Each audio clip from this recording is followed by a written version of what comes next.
प्रिय विद्यार्थियों, आज का टॉपिक है प्राचीन कालीन भारत और उसका शीर्षक है ताम्रपाषाण कालीन संस्कृति।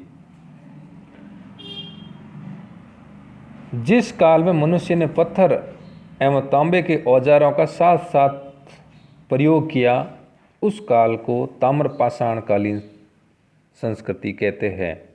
इसे नवपाषाण काल, ताम्रपाषाण काल भी कहा जाता है। सर्वप्रथम जिस धातु को औजारों के रूप में प्रयुक्त किया वह था तांबा। इसलिए इस तांबे को हमारे जीवन में सबसे महत्वपूर्ण स्थान दिया जाता है। कोई भी नव ग्रह बनाया जाता है या मकान बनाया जाता है, कोई भी भवन बनाया जाता है, महल बनाया जाता है, तो तांबे का उसमें प्रयोग किया जाता है। तांबे का औजार उसमें कोई भी पार्ट डाला जाता है जिससे ये शुभ होता है। तो इसका मतलब ये है कि सबसे पहले मानव ने तांबे धातु का प्रयोग किया।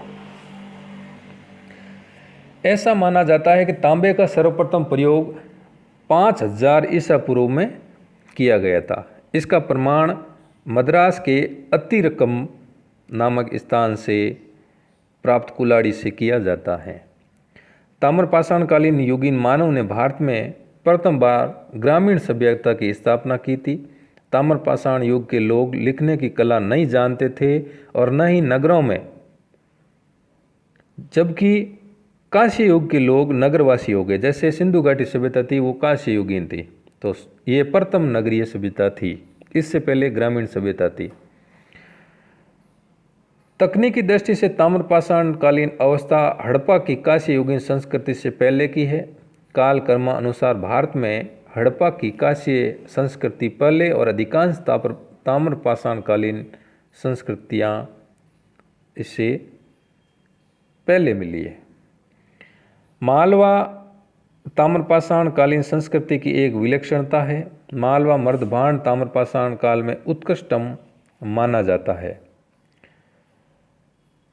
ताम्रपाषाण कालीन जो संस्कृतियाँ थी, जैसे राजस्थान के उदयपुर में आहड़ नामक स्थान, चंबल के किनारे कायता, महाराष्ट्र का धूलिया, गुजरात का तटीय क्षेत्र प्रभास, नर्मदा नदी के तट पर मालवा, गुजरात के तट पर रंगपुर, महाराष्ट्र एवं देमाबाद, जहाँ पर ताम्र एक इक्का गाड़ी मिली थी जिसको जोरवे संस्कृति भी कहते हैं। जोरवे संस्कृति ग्रामीण थी, फिर भी इसकी कई बस्तियां जैसे देमाबाद और इनाम गांव में नगरीकरण की प्रक्रिया प्रारंभ हो गई थी। जोरवे स्थलों में सबसे बड़ा देमाबाद था। ये लोग सर्वप्रथम चित्रित मर्दभांडों का प्रयोग करते थे, जिसमें काले व लाल मर्दभांड मुख्यतः थे। दक्षिण भारत में नवपाषाण अवस्था परिलक्षित होने पर इसे नवपाषाण कालीन, ताम्रपाषाण कालीन संस्कृति भी नाम दिया गया। ताम्रपाषाण युग के लोग प्राय पक्की ईंटों से परिचित नहीं थे। इसका प्रयोग कभी कभार ही मिलता है। ताम्रपाषाण युग के लोग मातृ देवी की पूजा करते थे। कच्ची मिट्टी की नग्न मूर्तिकाएं भी पूजी जाती थी। इनाम गांव में मातृ देवी की प्रतिमा मिली है। ताम्रपाषाण कालीन जो हम अर्थ लेते हैं, तांबे व पाषाण का साथ साथ प्रयोग। ताम्रपाषाण काल के लोग अधिकांश पत्थर और तांबे की वस्तुओं का प्रयोग करते थे। कभी कभी घटिया किस्म के तांबे का भी इसमें प्रयोग करते थे। इसके विपरीत सिंधु सभ्यता के लोग कांस्य का भी प्रयोग करते थे और वे नगरवासी थे। भारत में ताम्रपाषाण काल की बस्तियां दक्षिण पूर्वी राजस्थान, मध्य प्रदेश के पश्चिमी भाग, महाराष्ट्र और दक्षिण पूर्वी भारत में पाई जाती है। अनेकों ताम्रपाषाण कालीन संस्कृतियां सिंधु सभ्यता के बाद भी मिलती है। भारत में इन संस्कृतियों की कई अवस्थाएं कुछ हड़प्पा से पूर्व की प्राक हड़प्पीय है, तो कुछ हड़प्पा संस्कृति के बाद की हड़प्पेतर ताम्रपाषाण कालीन संस्कृति है। इसके साथ साथ सिंधु सभ्यता के समकालीन ताम्रपाषाण कालीन संस्कृति भी उत्तरी, पश्चिमी और मध्य भारत में पाई जाती है। दक्षिण भारत में यह संस्कृति हमें नवपाषाण कालीन संस्कृति के निरंतर क्रम में दिखाई देती है। प्राक हड़प्पीय संस्कृति के अवशेष राजस्थान के कालीबंगा, हरियाणा के बनवाली, सिंध के कोटद्वीप से प्राप्त होते हैं, जो नगर सिंध सभ्यता से अलग है। इसके अतिरिक्त मुंडी गाक, घुंडई, अंजीरा, कुल्ली आदि स्थानों से प्राक हड़प्पीय संस्कृति पाई जाती है। हड़प्पा संस्कृति के समकालीन ताम्रपाषाणकालीन कायता संस्कृति है, जिसमें कुछ प्राक हड़प्पीय विशेषताएं हैं तो कुछ हड़प्पा संस्कृति का भी प्रभाव है। कुछ ताम्रपाषाणकालीन संस्कृतियाँ हड़प्पा संस्कृति के बाद की है, तो हड़प्पा संस्कृति से किसी भी प्रकार संबंध नहीं है। ताम्रपाषाणकालीन संस्कृति की मुख्य विशेषता मर्दबांड है, जिसमें स्थान विशेष के कारण कुछ कुछ भिन्नता दिखाई देती है। तांबे के औजार, पत्थर के मनके और गुट्टिकाएँ आदि भी प्राप्त हुई है। दक्षिण पूर्वी राजस्थान में 2 स्थलों से खुदाई हुई है, आहाड़ और गिलोंड। ये स्थल बनास नदी के घाटी में है और आयड़ नदी के किनारे भी स्थित है, इसलिए इस ताम्रपाषाणकाल संस्कृति को बनास संस्कृति भी कहा गया है। आहाड़ में सूक्ष्म पाषाण औजार और पत्थर की कुल्हाड़ियों का अभाव ही है, जबकि गिलोंड में प्रस्तर फलक उद्योग जरूर पाया गया और तांबे के टुकड़े भी मिले हैं। यहाँ से विशिष्ट प्रकार के कृष्ण लोहित पात्र का स्तर भी प्राप्त हुआ है। आहाड़ संस्कृति का काल 4000 ईसा पूर्व से 2300 ईसा पूर्व के बीच रखा जाता है। गिलोंड को इस संस्कृति का स्थानीय केंद्र माना जाता है। पश्चिमी मध्य प्रदेश में मालवा के उत्खनन से मालवा मर्दबांड वाली मालवा ताम्रपाषाणकालीन संस्कृति के अवशेष प्राप्त हुए हैं। यहाँ कायता, एरण, नवदा टोली आदि स्थलों का उत्खनन हुआ है। कायता संस्कृति से प्राप्त होने वाले मुख्य अवशेष चाक निर्मित मर्दबांड, तांबे की कुल्हाड़ियाँ, चूड़ियाँ, सूक्ष्म पाषाण उद्योग, पत्थर के मनके आदि है। नवदा टोली से भी लाल काले मर्दबांड, तांबे की वस्तुएं, कुल्हाड़ियाँ, चूड़ियाँ, मछली के कांटे, छेनियाँ आदि प्राप्त हुई है। महाराष्ट्र के नासिक, जोरवे, नेवासा, दायमाबाद, चंदोली, सोनेगांव, इनाम गांव के उत्खनन से ताम्रपाषाणकालीन संस्कृति के साक्ष्य प्राप्त हुए हैं। यह स्थल जोरवे संस्कृति के नाम से जाने जाते हैं। यह नाम जोरवे स्थान के आधार पर दिया गया, जो अहमदनगर जिले के प्रवरा नदी के बाएं तट पर स्थित है। इन स्थलों में गोदावरी का दायमाबाद सबसे बड़ा स्थल है, जो लगभग 20 हेक्टर में फैला हुआ है। यहाँ कांस्य की वस्तुओं की प्राप्ति भी बहुत अधिक मात्रा में हुई है। जोरवे संस्कृति के मर्दबांड धूमिल लाल तल पर काले डिजाइन वाले चाक निर्मित हैं।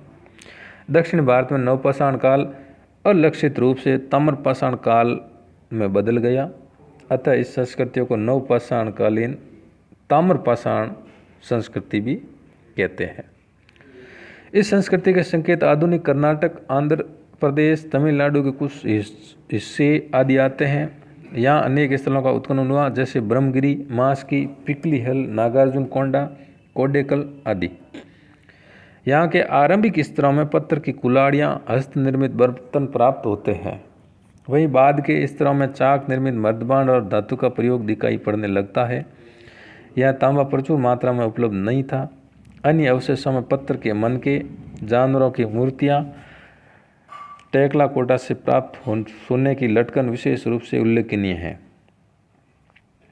संभवतः दक्षिण भारत के स्वर्ण क्षेत्र का उपयोग इसी काल में हो रहा था। कई ताम्रपाषाण स्थल इलाहाबाद जिले के विंध्य क्षेत्र में पाए गए। पूर्वी भारत में गंगा तटवर्ती चिरांद के अलावा वर्धमान जिले के पांडुराजीब टिब्बी और पश्चिम बंगाल के बीरभूम जिले में महिसाल जिलों में भी ताम्रपाषाणकालीन संस्कृति के कुछ संकेत प्राप्त हुए हैं। ताम्रपाषाणकालीन स्थलों में गणेश्वर, जो अभी वर्तमान राजस्थान के सीकर जिले के कांतली नदी के तट पर है, स्थान उल्लेखनीय है। और खेतड़ी तामार खाना, जो झुंझुनू जिले में स्थित है, वो भी ताम्रपाषाण युगीन संस्कृति की देन है। यहाँ खुदाई में तांबे के तीर के नोक, बरछे के फल, बंसिया, सैल्ट, कंगन आदि मिले हैं। यहाँ की आकृतियाँ सिंध स्थल से मिलने वाली आकृतियों से मिलती जुलती हैं। पक्की मिट्टी की एक विंडिका भी मिली है, जो सिंधु प्रकार से बहुत मिलती जुलती है। इसके अतिरिक्त सूक्ष्म पाषाण संस्कृति और गैरिक मर्दबांड OCP मिलते हैं। यह मर्दबांड काले रंग से रंगा लाल रंग से अनुलोपित और आकार में कलश की भांति है। गणेश्वर की ताम्रपाषाणकालीन संस्कृति, जिसका काल आड़ के लगभग की था 8 सभ्यता के 4000 से 2300 ईसा पूर्व के मध्य। इसके सूक्ष्म पाषाण उपकरण अन्य पाषाण उपकरण तांबे की वस्तुओं को देखकर ही प्राक हड़प्पा संस्कृति का स्थल कहा गया है। यह ताम्रनिधि संस्कृति है। इस प्रकार यह ताम्रपाषाण कालीन संस्कृति पाई जाती है और इसके स्थान व जैसे जीविका, इस युग के लोग प्राय पक्की ईंटों से परिचित नहीं थे, जिसका उपयोग कभी कभार ही होता था। प्राय घर कच्ची ईंटों के बनाते, उन पर गीली मिट्टी का लेप कर देते, छप्पर भी लगाए जाते थे। कभी कभी अनगढ़ पत्थर भी घरों में लगाते थे, जैसे आड़ में मिले हैं। आवास स्थलों में गोदावरी का देमाबाद 20 हेक्टेयर में फैला हुआ है, जिसमें लगभग 4000 लोग रहा करते थे। बस्ती को पत्थर और मलबे से बनी कच्ची दीवार के घेर पर गढ़ जैसा बनाया गया। घर वर्ताकार, आयताकार, वर्गाकार होते थे। यहाँ लकड़ी के डंडों पर फूस और गारे से बनी कुछ छत के अवशेष प्राप्त हुए हैं। इनाम गांव से प्राप्त होने वाले अवशेष चूल्हों सहित बड़ी बड़ी कच्ची मिट्टी के मकानों का उल्लेख करते हैं।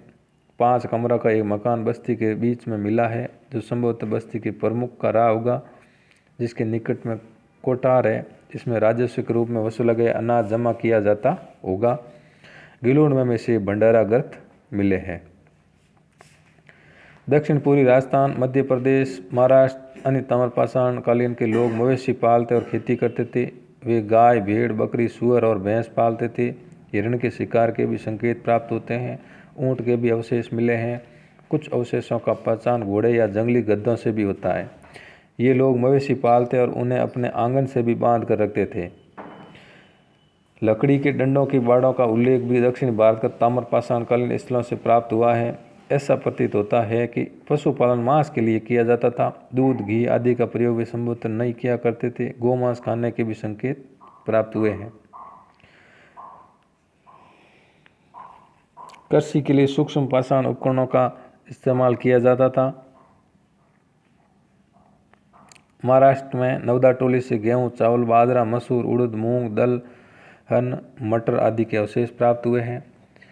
इनको खेती का ज्ञान था। दक्कन की काली मिट्टी में कपास की खेती होती थी।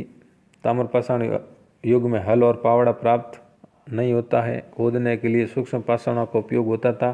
पत्थर का छिद्री छक्का लटका कर काम किया करते थे।